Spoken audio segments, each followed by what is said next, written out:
LegalizeFreedom.com. Why are we here? Where do we come from? Where are we going? From the nature of reality to the future of humanity. Beyond politics, poverty, and war. LegalizeFreedom.com.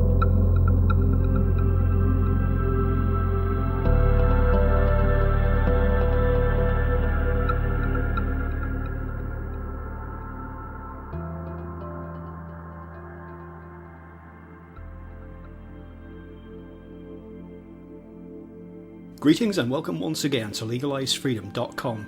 I'm your host Greg Moffat and my guest today is Gerald Celente, publisher of the Trans Journal and founder of the Trans Research Institute. The Trans Journal alerts readers to critical domestic and international trends long before they show up in the mainstream media. An information-packed quarterly, the journal covers business, economics, politics, social developments, health, environment, education, the arts, science, technology, philosophy, and entertainment. Gerald is a political atheist. Unencumbered by political dogma, rigid ideology, or conventional wisdom, he and his team observe and analyse the current events forming future trends for what they are, not for what we might want them to be. These cutting-edge trend forecasts allow readers to anticipate change, recognise the implications, and take proactive measures for protection and profit. Gerald and the Trans Research Institute also provide research and consulting services to businesses and governments worldwide. Hello and welcome, Gerald, and thank you so much for joining us today on LegalizeFreedom.com. Oh, thank you for having me, Greg. Now, Gerald, what I'm about here is fundamentally is helping people, whether it's philosophical ideas, spiritually or purely practically. It's information, ideas that people can use to improve their well-being. Now, we live in very challenging times at the moment, particularly since the crash of '08. To survive, never mind thrive, is a major challenge. And one of the main problems people have is the information they're working with and the information they're basing their decisions on. And this is where you come in with the Trans Institute, counteracting disinformation, whether it's coming from mainstream media, corporations, government, allowing people to get a clearer picture of current events and crucially anticipate where things are going. So just to get us started, tell listeners a bit about your background and then about Trans Institute and the Trans Journal that you publish. Well, the background, of course, I'm a guy that born in the Bronx, grew up there and in Yonkers, New York. I still have, maybe you can't tell by the accent, but that's where it was from. So, I have something that a lot of these other people don't have, and that is that feeling of the street. And your Eton guys and your Harvard and Princeton, Yale and Oxford boys, they have the, they were born on third base and thought they hit a triple kind of thing, so they really don't have a sense of the real world, and they've been very sheltered from it.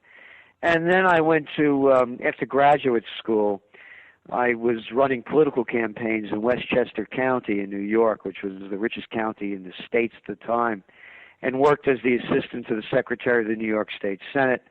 And I was a chief government affairs specialist for the chemical industry in Washington, D.C. for many years. And I also taught American politics and campaign technology at St. John's University. So I got around Washington and around the state houses and saw what it looked like from the inside.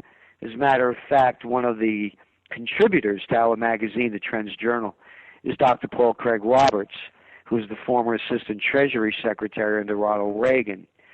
So I have a kind of a look at both sides, so to speak. And the method that I forecast trends, I call it current events form future trends. And actually, the great scholar von Schiller said, "In today already walks tomorrow." So you can pretty much see what the future is going to bring. Of course, there are the wild cards. You never could predict it. By looking at the current events. And I'm a political atheist, having been in the system and seen it from the inside and, of course, now observing it from the outside. To me, it's a disgusting operation, and I don't care what country you're in. It's the Bloods of the Crips or the Republicans or the Democrats. There's no difference, and I don't say that facetiously. I say with all sincere intent. They're murderers and they're thieves. He'll kill anybody for any reason, and they've started wars, or fake ones, kill millions, and they'll steal every dollar that you have. Over there in your part of the world, they call it austerity measures. You're robbing money from everyday working people to give it to the banks and the financiers that made bad bets. So I look at the events for what they are, not the way I want them to be. And that's the difference, I believe, that what we do compared to anybody else. And I'll give you a good example. What's going on right now in Ukraine. You pick up the New York Times, for example. They call themselves the paper of record. I like to call them the toilet paper of record because that's what you can do with it. And you can pick up any issue from the last week and a half, 2 weeks, every time that they refer to the people that are against Kiev, and in the Russian part, they're called pro-Russian militants. Pro-Russian militants. They'll repeat pro-Russian militants in a story 8 times for maybe a story that has 1,600 words. But when they refer to the Ukrainians that are with the European side, they're Ukrainian nationalists. And that's why people keep getting confused. And the same thing with the BBC and the Guardian and the rest of the press out there. For the people that they like, they're the good guys. They're nationalists. For the ones they don't like, they're militants, man, or else they're terrorists. And that's a step below militant. Except when you kill them with drone strikes, then they're militants. So that's really the way I do it. And again, I look at the information for what it is, and we look at over 300 different trend categories, always making connections between different fields. All things are connected, like the blood which unites us all, said Chief Seattle. So it's always making connections between different fields and looking at facts for what they are. Facts, again, the best facts that you could obtain. And with the Internet, that's something new. I mean, I used to have to scour and spend time in libraries that now, the Internet is the Alexandrian library. So I'll watch what's going on in Iran. I'll tune into Fars. I'll look at Al Jazeera. I read Haaretz, the Israeli newspapers, and Jerusalem Post. As I said, the BBC to the Guardian. I travel the world, and you could do it within, hours. Well, there's a number of areas that you operate in which I think there's a lot of misconceptions about coming from the mainstream, that people operate in their lives with a lot of misconceptions. And it's in these areas I find your information most valuable. I'll give you a couple of examples. I don't know how many we can get through in the time we have, but the party political lens, you mentioned being a political atheist. A lot of people's attitudes, views, even the actions they take in their lives are coloured by the political party that they vote for. And they may vote for this party because their father or grandfather did. It makes no sense whatsoever. But this, whether it's red or blue, whatever it happens to be, it colours their perception. Then there's ideas about money. This is really important, about saving, investing, polluted by all the mainstream ideas about economics, which are just detached from reality completely. People lose money in the banks now, but they seem content to due to inflation. But of course, that brings us around to the idea of statistics. People are operating with government statistics.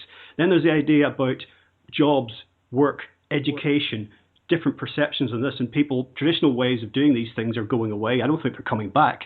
There'll be something else in its place. But all of these areas are so important to people's lives, and there's so many, if they derive their information in the mainstream, they're going to get it wrong again and again and again. I don't know where you'd want to start on those issues, Gerald, which you think are the most important. Well, starting with the one that you said, people believe, follow a party that their parents belong to, then they deserve what they get. And anybody that belongs to a political party, you're stoking your religion, and you're not going to move out away from it. So there's no salvation. Here's the way I look at it, Greg.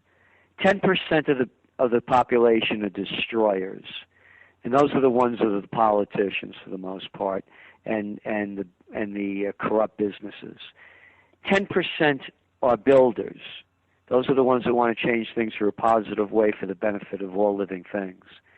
And 80% will follow whatever the builders or the destroyers. They'll follow anybody, anytime, for whatever reason, the loudest voice they'll follow.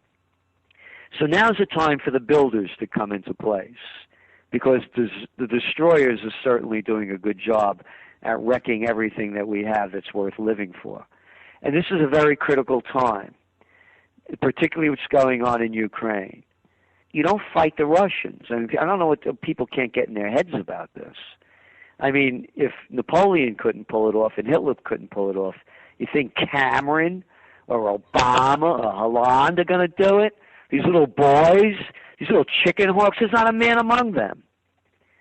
And so, but the danger here is it could spin out of control to a World War I situation. But this time, of course, it's a war of weapons of mass destruction. This is really a war of, suitcase-sized nukes, of course, not literally, but in technicality, and biological warfare and dirty bombs. So this isn't a time to play around. This is also a time that I think that the vacuum is so big now that this is the time for a revolution. And of course a peaceful one, not a violent one. Nothing becomes of that other than more violence. And what the people need to know is that they're in charge, and they just don't believe it, because there's nothing behind the curtain. I mentioned Dr. Paul Craig Roberts, the former Assistant Treasury Secretary under Reagan. We're talking a couple of weeks ago, and I said to him, listen, I'm looking at the newspaper here, and I see Obama and his national security team. I see these people are a bunch of jerks. Look at these morons he got around them. I said, there has to be somebody behind the scenes making decisions. Now, this is a guy, by the way, Paul Craig Roberts, who could bring in the head of the CIA and question him under oath. And he said to me, no, Gerald, he said, what you see is what it is. People want to believe there's something more there because they can't believe how bad it is what they're looking at. Look at this little piece of junk you call your prime minister. Look at Hollande. Look at Obama. Look at Bush. Look at Clinton. Look at these people. And people bow down, suck up, and salute them? Commander-in-Chief, take it easy, Jack. You couldn't lead me across the street. And when the people start realizing that and start taking control of their own lives, Greg, that's when it's going to change. It's the 100th monkey syndrome. You know the story about how on this island one monkey was trained to do something and they all started doing it? And then when all the monkeys started doing it, an island that, was far removed from it, the monkeys there started doing the same thing. So it's up to the people. It's up to the individual. And right now, they say the fish rots from the head down. And you could pick the country. Corruption's rife everywhere. So when the people stop mimicking their leaders and start living to their higher selves, to me, that's the only way it's going to change. The individual has to find the truth within themselves. When that starts happening, everything changes. The rest is all BS. Now, anybody who's been paying attention to the Trends Journal over the years will know that you've got a very impressive record for tracking trends, predicting future events. What do you see as maybe a couple of just in the time we have left, a couple of the headline trends that you might expect 2014 that would impact Joe Smo? Well, it's the economy and war. I mean, those are the two big ones. I mean, you have protests going on all over the world. And matter of fact, we're coming out with the new Trends Journal in a couple of days, and that's what really it's all about. But I want to some of the opportunities, anything having to do with food and health, clean food, alternative healing, it's just going to keep growing and growing. I mean, you take a look at China. 1.2 billion people. They don't have enough farmland to feed the people. And over a fifth of it is polluted terribly. And this is where the future is. And also breaking up the bigs. There's going to become a time, it happens all the time, by the way, that the oligarchs or the monopolies take over, and then they break them up. That's the opportunity for the future, for small businesses. So health, fitness, nutrition, whole health healing, anything having to do with clean foods, that's the future. The downside risks are big. And the downside risk, there is no recovery, economic recovery. It's a stagnant recovery. The money's only gone to the top because of all the stimulus and low interest rates have allowed the gamblers to borrow big and play big. It's not trickling down. So we know there's going to be another economic shock, as you well pointed out, through the erosion of the whether it's the pound or the dollar. Your money's not worth anything. They don't call it inflation, of course. They call it something else. They call it deflation, actually, while it's costing everybody more to live. And that's why also I don't give financial advice. I keep buying gold. I'm a believer in gold. And because I know that the paper money is not worth the digital money it's not printed on. And there's look what's going on in Japan. Japan has put stimulus 3 times the amount of the GDP relative, 3 times the amount of the GDP relative to the United States GDP in Abenomics. Who has it helped? It only helped the financiers and boosted their markets. So, and they're doing it worldwide. So these low interest rates are robbing the people. They're allowing the speculators to keep gambling big. And there's going to be a day of reckoning when the Ponzi scheme collapses. There always is. And when that happens, if you lived in Ukraine right now, what would you rather have, the Ukrainian currency or silver or gold? Gerald, for listeners who want to find out more about the Trends Journal or subscribe, tell them what they need to do. Oh, simple. Trendsjournal.com, trendsjournal.com. And Greg, we know that people are having a difficult time everywhere. So we make the Trends Journal virtually available to everyone. There's a discount request page. Just tell us what your situation is, and not in deep detail. Just, you be honest with us, and we'll be, the same with you if you can't afford the full price. And it's only $99 a year. And we do Trends in the News each weekday night. And that's the real news, to keep you ahead of the trends and on top of the news. We have Trends in the News beyond just a subscription. So it's the only magazine in the world that will show you history before it happens. Excellent. Gerald Celente, publisher of the Trends Journal, thank you so much for joining us today on LegalizeFreedom.com. Hey, thank you, Greg, and keep up the great work. Well, folks, that's it for another week. As ever, thank you so much for listening. If you enjoy the show, please check out the website. That's LegalizeFreedom.com, legalize-freedom.com, where you'll find an archive of programs offering alternative views on a wide range of topics, including world affairs, politics and economics, science and technology, religion and spirituality, conspiracy, and alternative history. You can also browse and buy a range of books and DVDs from our guests, and if you're feeling generous, make a donation to help keep the site up and running. Until next time, I'm Greg Moffat, and you've been listening to LegalizeFreedom.com.